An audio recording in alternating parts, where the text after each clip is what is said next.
How can anybody be scared off of a show, man? It's just like no. I'm not. I'm a host. All I'm a right. host. I'm a guest host tonight. all right. Well, you're doing great. Yeah. Doing You great. pushing us Appreciate it. live, Leo? Yeah, otherwise we're gonna lose the stream. All right, we're gonna All right, push let's live. go. You'll hear about 4 minutes of music, Charlie, and then we'll be live. All right, I'm gonna order another beer from the kitchen. Yeah, You should and do I that. get a beer. I want a beer. Do I want a beer or an edible? That's the question.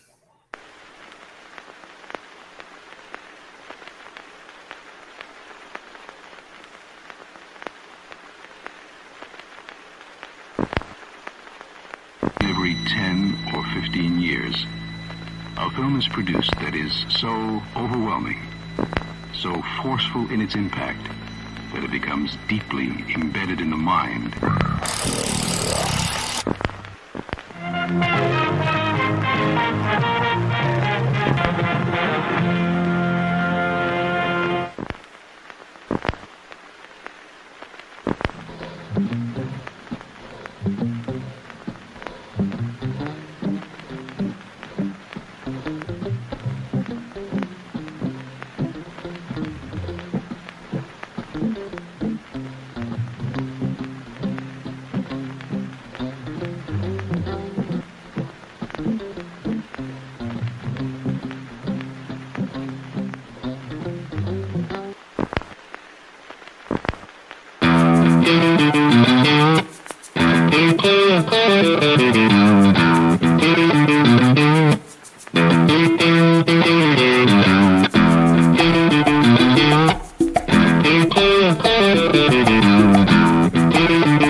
Persons under 18 will not be admitted.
We appreciate your choosing our theater. And to make this experience more enjoyable for everyone, we hope you'll refrain from talking during the show. Enjoy the movie. Thank you.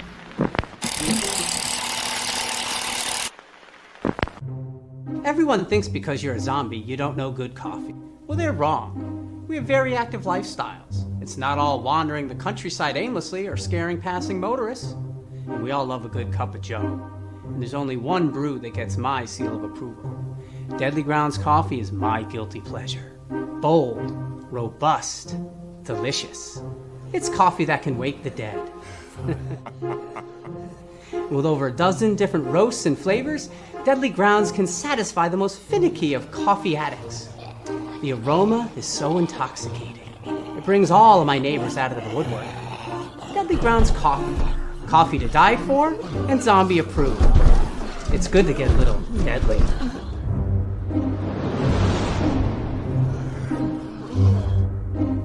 Use the front door! Oh, they're so disgusting. Okay, your eyes do not deceive you. It is Tuesday. This is Still Toking with.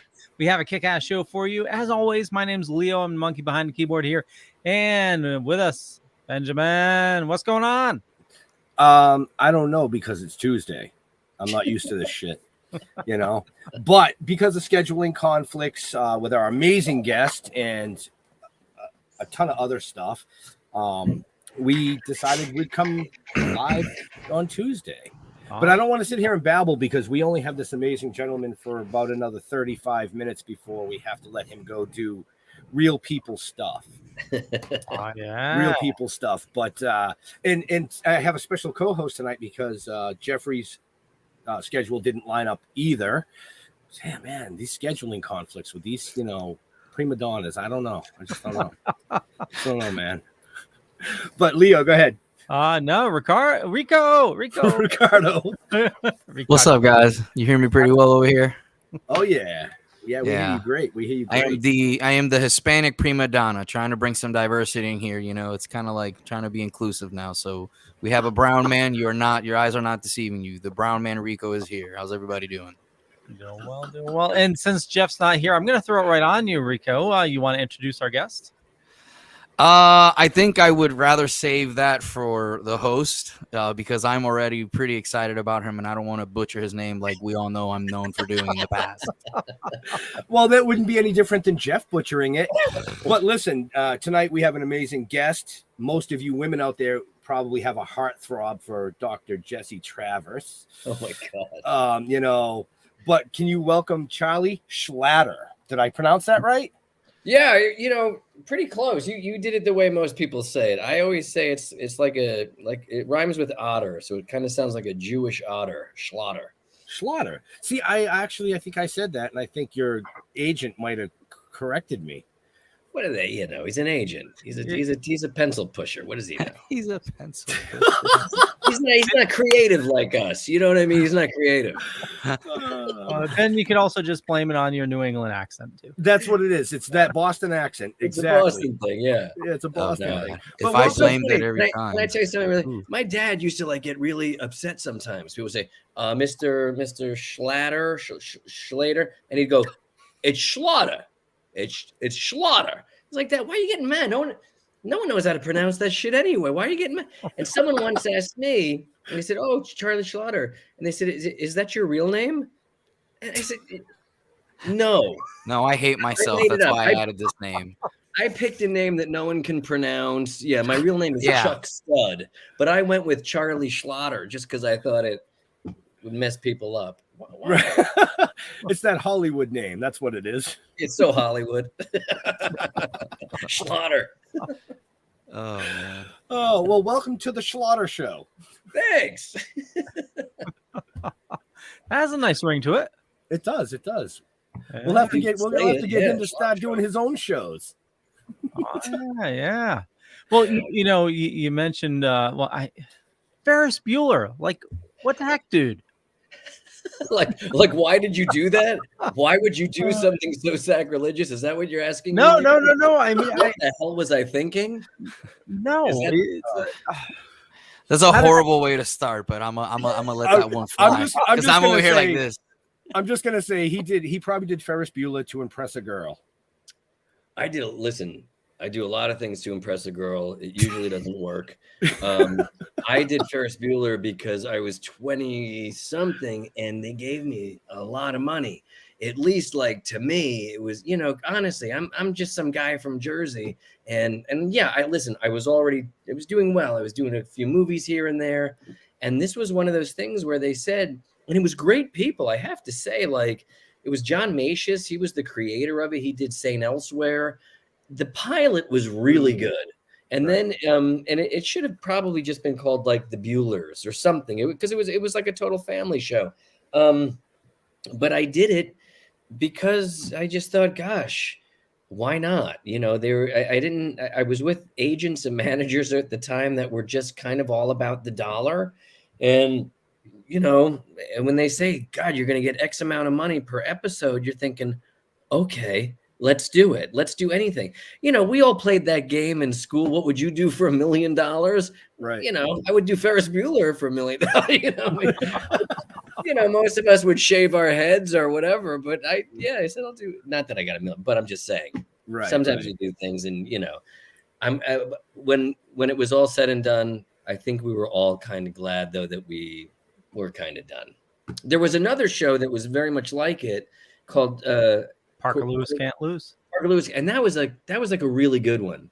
And I think we all kind of wanted to be that. I think we all wanted to be kind of like that, more cutting edge, you know, because that movie Ferris Bueller was kind of edgy, you know, it was different. Anyway, but it wasn't, and it just is what it is. And you know, you move on, you keep doing things. I got a question for you, Charlie. Yes, sir. Can I call you Charlie? Of course, please. Absolutely. Awesome. Only if you say Schlatter right after, Charlie. Schlatter. Charlie Schlatter. Yeah. I'll try. As an actor, like, what did you learn out of doing that movie? Since it was like, this and that, but like, what was it something that you learned out of doing that entire process as an actor? Of which show? The Ferris Bueller series? The Ferris Bueller series. Oh. You know, that I will say, I think that was like the first time I had really done television at a clip. And so to me, that was actually kind of cool, because you just work at such a fast pace, you know, whereas, you know, you do a film, you do 100 pages in 3 months. This is, you're doing, you know, 50 pages in a week or whatever. So it just speeds it up. And I think you just basically learn to show up ready to work. You know, I'm really fortunate. Like, the first few actors that I worked with were such pros. Michael J. Fox was the first guy I worked with of any stature. And then George Burns, I did a movie with him. And then I worked with, later on I worked with Dick Van Dyke. But I had worked with guys who just had such great discipline. And so for me, it just really showed me, you know, how to approach it. What was great about working with someone like George Burns, you know, so many people say, what did you learn from him? What did he teach you? And he never really sat me down and said, hey, Charlie, this is anything. You just learn from example. I mean, you learned at the heel of the master. And what I learned was, oh my God, this guy is 90 years old and he still shows up to work and enjoys his life.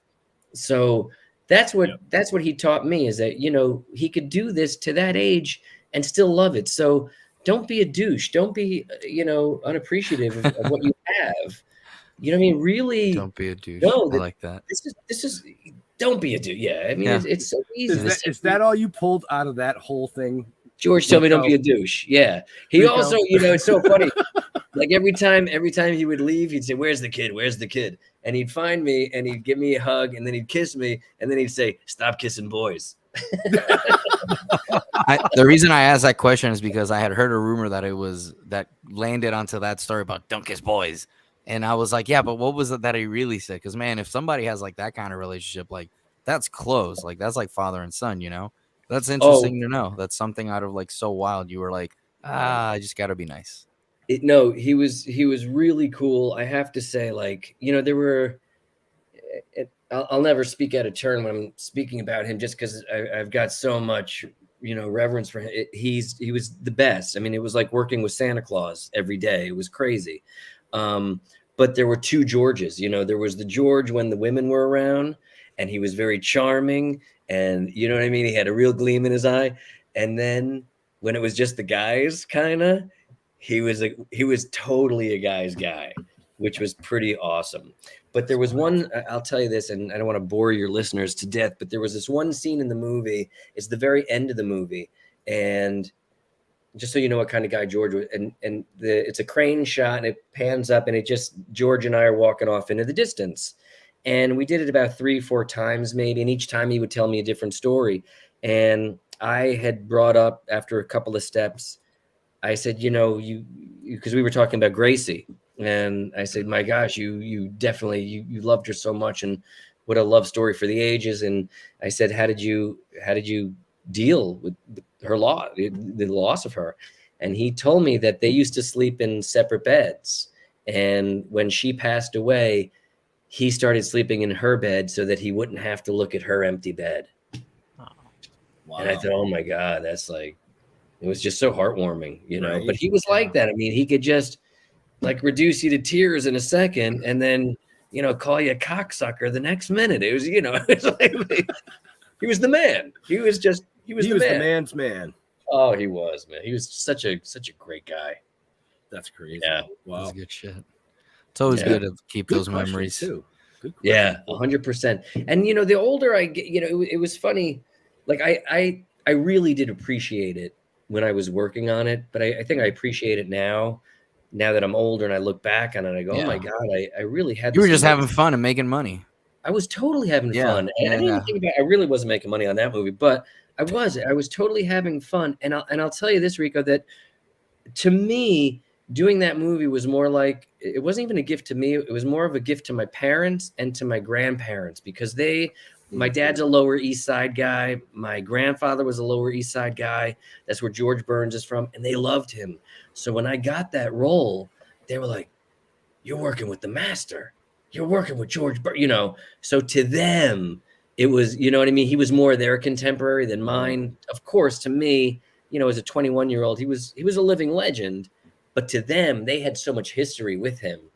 So that when I was able to introduce them to him on the set, it was just such a really great thing.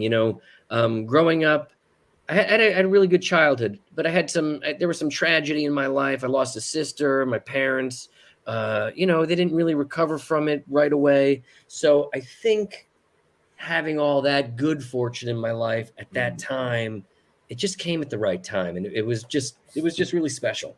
Yeah. Kept you going on the right path. 100%. 100%. Yeah. That's awesome. Yeah. I mean, I know we don't have a ton of time tonight, so Yeah, we did have some questions come in. No, Yeah. I saw that. I Yeah. saw that. Go ahead. Yeah, no. I was just gonna say I'm trying to find it here. Somebody was asking if you collect anything. Oh, I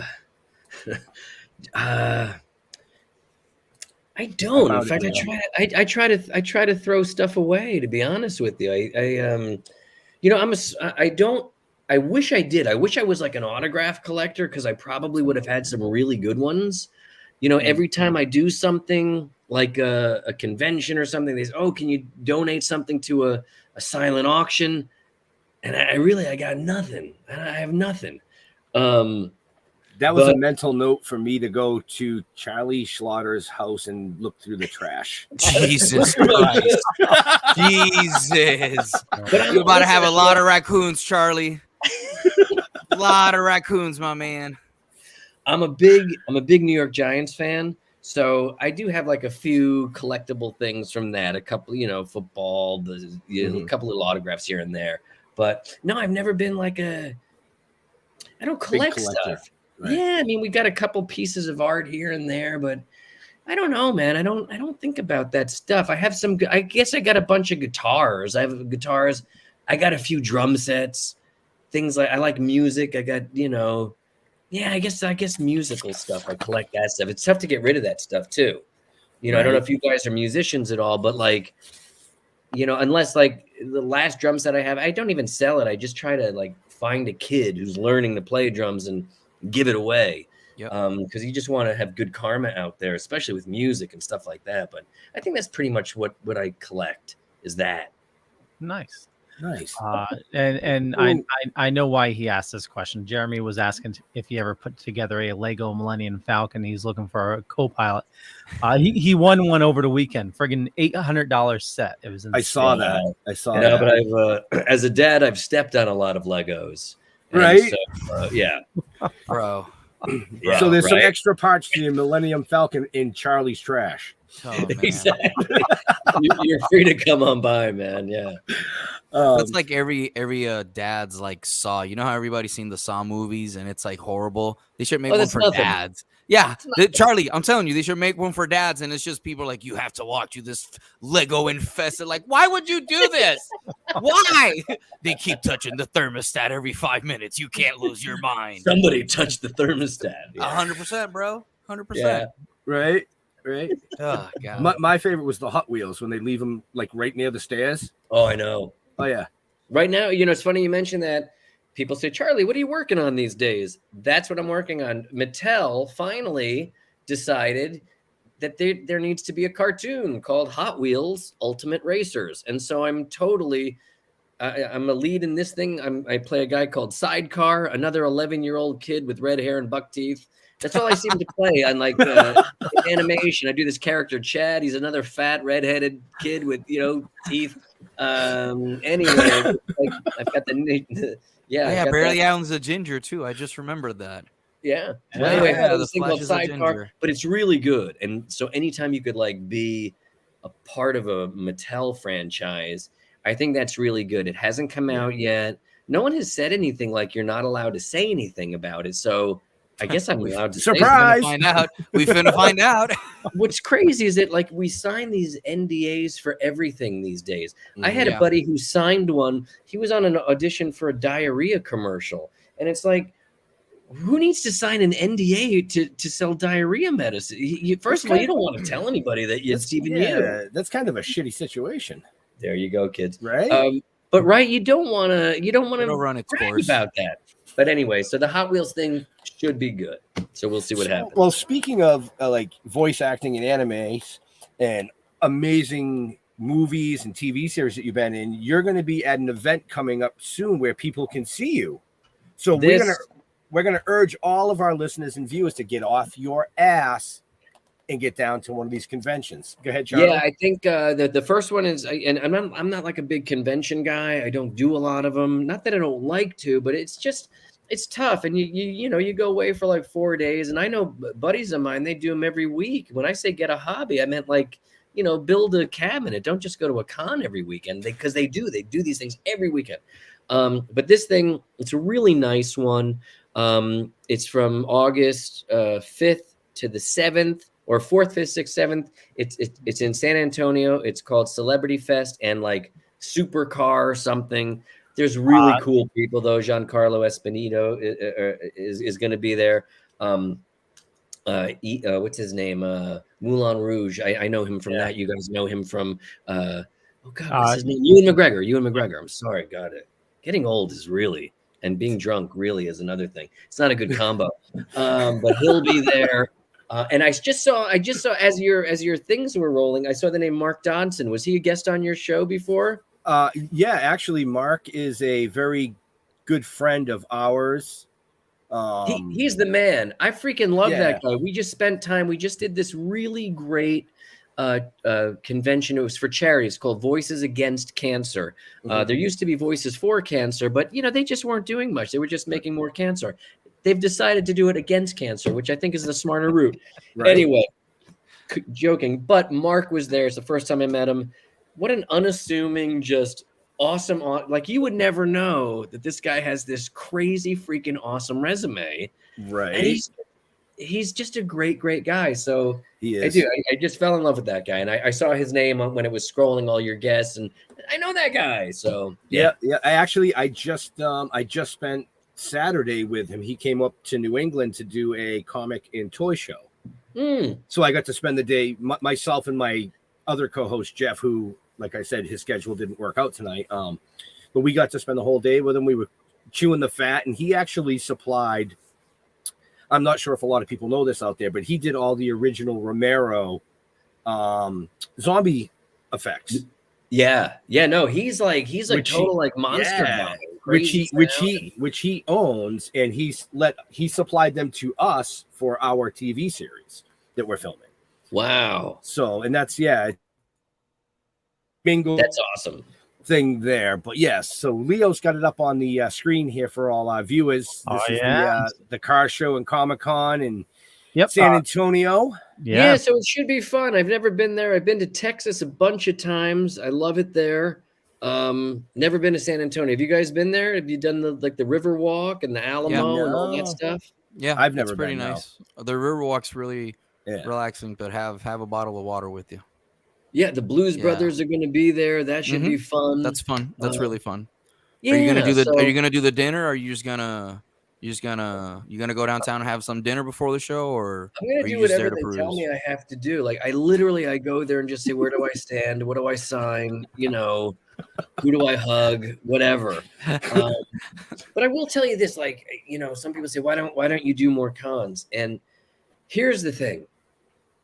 I really love doing the cons because, you know, we do cartoons in a vacuum. I mean, you know, sometimes you have like a Zoom chat and you're with the other actors and it's fun to make each other laugh, and that's always great.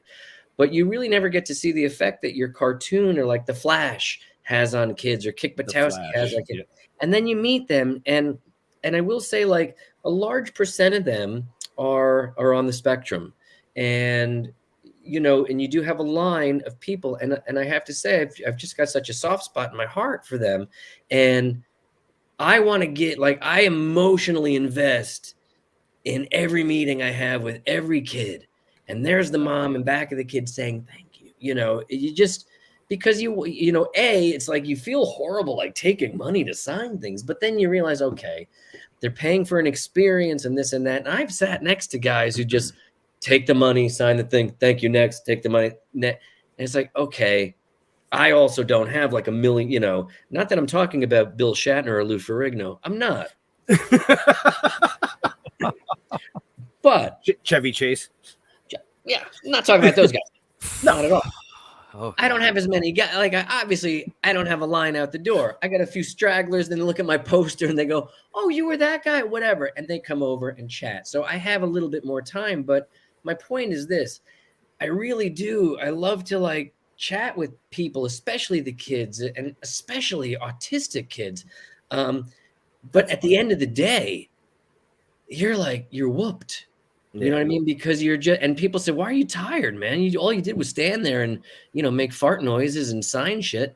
And you go, well, because you're so emotionally invested in it, you know? And then when it's done, it's like, you don't want to talk to anybody. You just want to crash in the room and chill. Just have a beer and do a podcast with three unknown guys. And do a podcast with you guys. Yeah, exactly. Right? Still That's Toking. what we're here for. I do have one thing for you, Charlie. Yes, speaking of things that you did that changed, one of the reasons I went into the military was because of Solid Snake, and I heard a little story that you were playing Major Rykov. Yeah, and I you know, it's so funny. Like I did I did another character called Raiden, and and you also were the soldiers too. It had the same. Is he the one who gets raped? I think I got raped by somebody. I don't know. I didn't hear that part because it's been years since I play Peace Walker. But yeah, you played a couple dudes. That must have been surreal to work with Kojima and stuff like that, I bet. Well, number one, thank you for your service. Number two, that was you know, it's funny, like doing Metal Gear Solid.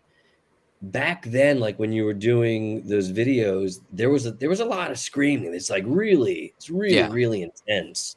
And so ever since then, they've like kind of reworked actors' contracts.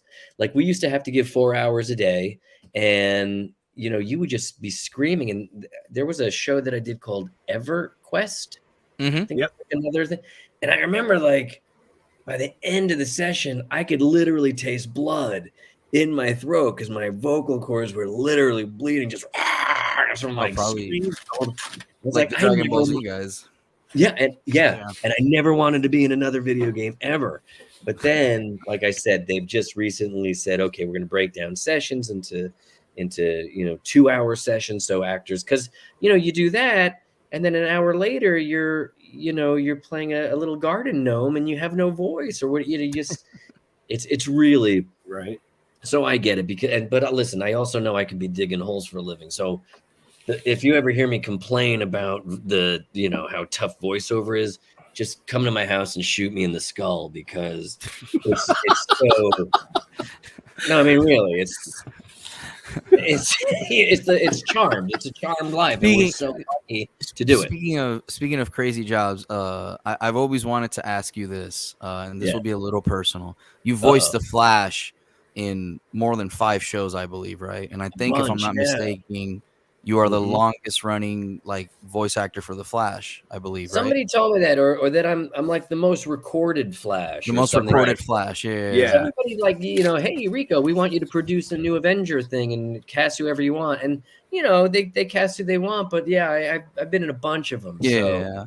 So my question to you is, between the Flash and Superman, who do you think will get more dates on Tinder?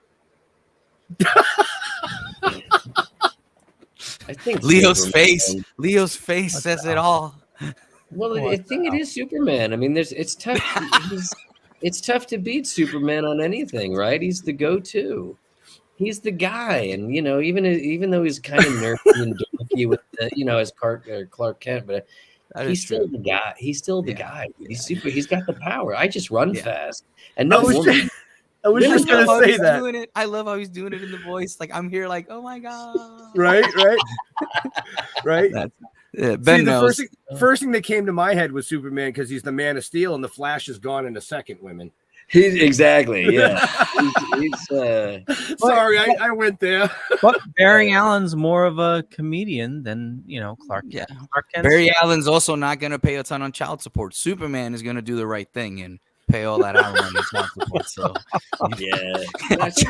Charlie, that hit home a little. No, it's true. Superman's a good dude. I will say that I love how most people have written the Flash for me. Every time I do a script, it's the Barry Allen. It's really funny. We just did I was just the Flash on Scooby Doo, and it was really really funny. I mean, some people write the Flash just perfectly. So it's funny, like when you do go to a con and somebody says, "Hey, can you do the Flash?" And I go, yeah, honestly, dude, I was just doing them like for the past 5 years. Because, that's the great thing about being an actor with no range. It's like, when you're a one-trick pony, it's like, this is all I do. What's funny is we just went to a con, and I watched a panel with Tim Daly, who voiced Superman. And he said when he went in for the interview, he tried to do like a deep voice, trying to do like the old Superman voice. And then they had him just do it normal, and like his regular voice. I mean, that's Superman right there. So same. And that's who I first did the Flash was with Tim Daly. Nice. On whatever. I don't even know that series. It's funny, like when you say, what do you collect? I wish I could collect my thoughts. I wish I could collect like my career, and because people like come to me and they'll say, in episode number 312 of whatever, do you remember? What the I was fuck? like, no, was I even in that show? I was literally.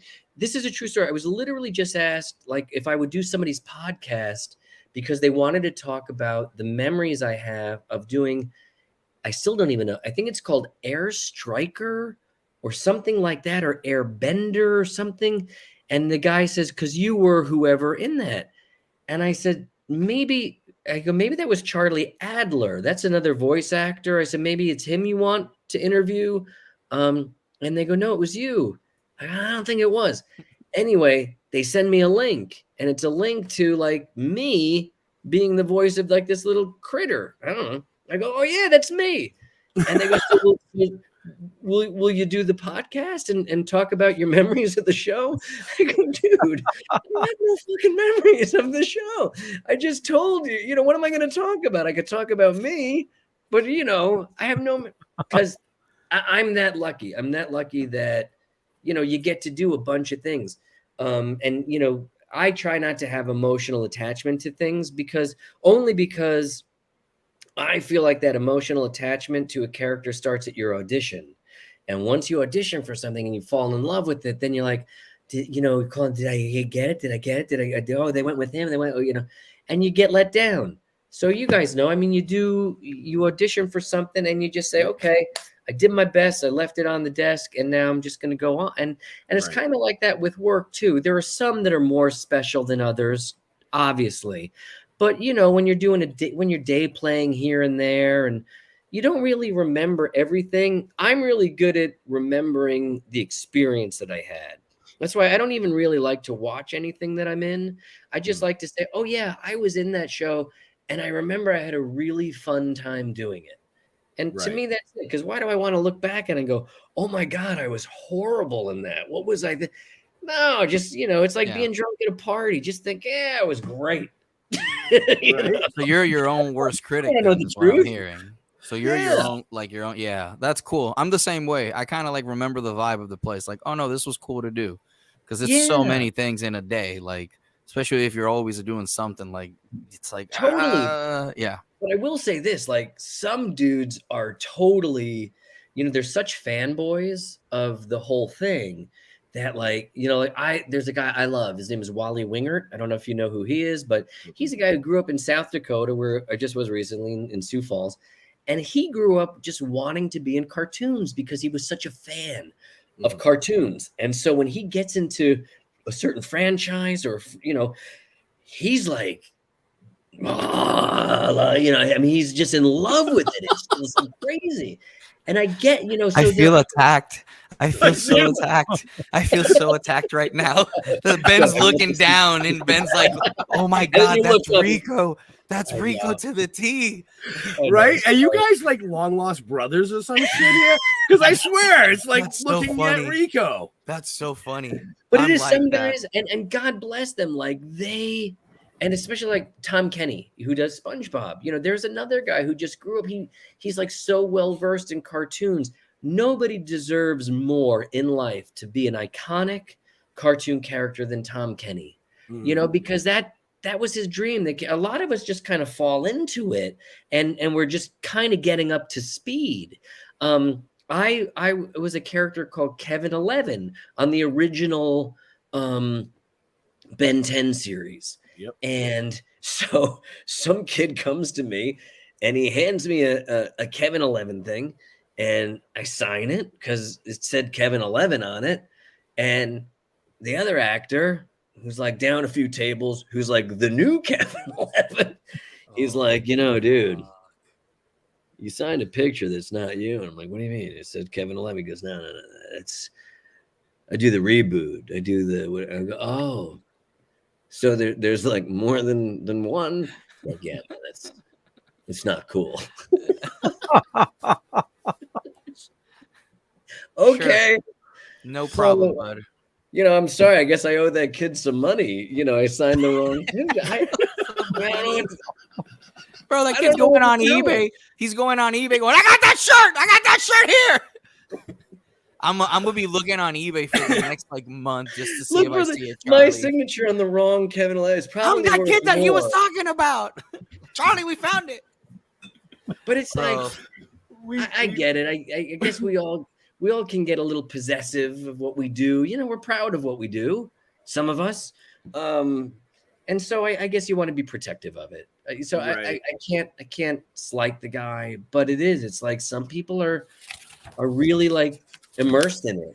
And so we are getting really, really close to that time. Okay. We're having Leo, a good time. I know we're having a great time, but Charlie has a heart out. He's got another interview to do. Leo's got a heart out. He's got another show to do. This was a special, only because we just couldn't let it go. I mean, we just couldn't say no. Sorry, Charlie, we can't schedule you. You got to have to wait. Ben, are you in Boston? Are you in Boston or? I am in Boston. South of Boston. I might be in Boston. I'm doing this thing called Revolution Con in a town called Phoenixville, Pennsylvania. I'm doing that over Labor Day weekend. That should be a fun one. Mm-hmm. But apparently, if I do well, they'll invite me. The same guy will invite me up to Boston. So this is a stepping stone to get to you, Ben. That's Just what so it you know. is. Actually, this is a stepping stone to maybe get you to Maryland Poppin' HorrorCon or Georgia Poppin' HorrorCon, where we will be running the entire media package. I wish I did like horror films. I have one. It just wasn't very good, and no one gives a shit about it. Well, that's But why you have to go for the pop side. See, so what I'm Maybe. hearing is that he might do Kansas City con, is what I'm hearing. I love Kansas City. I took my son. We just were. You're not from there though, Rico, are you? I'm from Springfield, Missouri, 3 hours Oh my away. God. My Home son of goes. Bass Pro. My son goes to Mizzou. Oh, does he? Yes. Well, dude, if he ever needs anything, just give me a call. I'll let If he him know. ever needs You know, anything. honestly. So Yeah. we're huge New York Giant fans, and Mhm. so I So always you say hate the like, Cardinals? I got it. Yeah, You hate yeah, the yeah, yeah. Cardinals? No, Okay, no. I feel it. You're talking baseball. You're talking baseball. Yeah, I'm talking baseball. football. No, Oh, okay. Not soccer, Rico. Yeah, Not soccer. sorry. I thought it was soccer, my man. That's my bad. So I was like, anyway, man, this dude's really into soccer. this year the Giants played the Chiefs at Mhm. Arrowhead, and Yep. so I have a friend who has a friend. I ended up getting like free tickets, 50-yard line, 30 rows up, field passes, free barbecue stuff, and I have to say, man, like the people, those fans at Arrowhead, they were some of the nicest fans you'll ever meet. Like, because we wear our blue everywhere, and those guys totally gave us shit, but they're Kansas City fans, so they know hard times. Giants fans, we know hard times. But I have to say, man, like that is definitely an area I would look at to move to right now. I know the winters are pretty brutal. You but and Hank Garrett from Car 54 have said the same thing. And really, Hank's like, I actually hooked. Yeah. Let's just say yes. What is- I'm not saying anymore. Yeah. I started getting excited. I'm like, wait, no, I can't say that live. but it's so Yeah. great. It's like it's such a, it's an anachronism. I mean, people are just no one bothers anybody. Bert Kreischer comes here all the time. Tom Segura. Springfield, Missouri is a slept on city, especially Yeah. for real estate. But now Especially. Springfield that's south. Is that south of Columbia? That's south Okay. of southeast of Columbia, and then it's 6 hours from here to Dallas. Oh, so that's not that bad. Nah, I go to Dallas all the time. I But gotta I start love going it. to Listen, Boston. Anytime I'm invited out to Kansas City, I will gladly be there, and I'll run out to visit my son a few times. It was so funny. My wife was just out there with my daughters to visit him during the school year, and they're at a bar. And she says, "Okay, I'll pay for the first round." And she's like, "Okay." There's like 10 kids, and kids are ordering Tito's. This blah blah blah. It's like, okay. She gets the bill. It's like $20. She's like, "Are you fucking kidding me? That's what I Yep. pay for like one martini in Westlake Village, Yep. And it was, yeah. I mean, it makes sense. It just makes sense to be there. Yeah. It's a And cool now place, we could be anywhere. I mean, we could be remote anywhere. Right.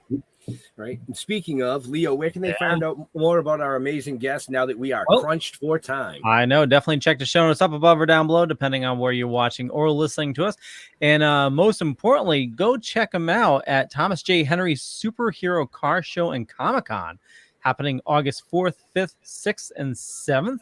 And along with Charlie Schlatter, you can see Ewan McGregor, Simu Liu, which I totally destroyed his name, Dave Bautista, Haley Atwell, Giancarlo Esposito, tons of awesome people. Hulk Hogan's going to be there as well.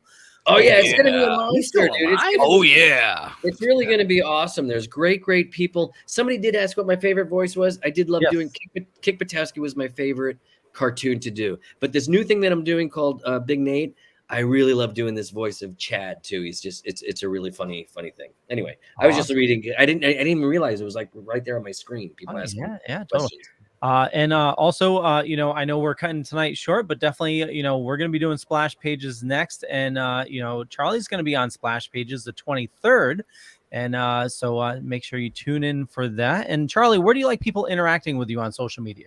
I'm on the gram. I'm not on TikTok because I just feel like that's kind of like pedophile-ish. But even my kids tell me Feel it's attacked. I know, but my kids even tell me like, it's okay, Dad. You can come on to the talk. There are middle-aged white guys, and it's okay. But I'm mostly I see people on Instagram, and it's just basically my name, Charlie Schlatter, and then I'm on Facebook a lot. I do the old man version of social media. Awesome. Rico, same question. Say again, what was the question? Where do you like people interacting with you on social media? Come on, follow along. You know, man, this is the hardest part for me. I'm so sorry. You can find me on Facebook under Richard Avilas. You can follow the podcast at Rico Podcast on Facebook, and you can follow me on TikTok on Richard Avilas 54. That's a sad segue after what Charlie said. I feel like I've lost streak right there. You can follow me at Rico Lovebone 69. It's Rico Suave 69. Jeez, Benjamin. Oh man, I want to thank Charlie for coming out and hanging out tonight. Like Leo said, he's going to be back on Splash Pages on the 23rd of this month, so make sure you check him out if you missed anything tonight, because at least Leo will probably get a full hour and a half with him. But anyway, get off your ass, go down to the con, check him out. I want to thank Rico for coming and hanging out with us tonight, taking Jeff's place. Like I said, thank you to Charlie, but thank you to all our veterans and first responders for doing what you do every day so people like us can do what we do. Stay safe. We're out of here. We'll see you next week. Thanks, guys. God bless.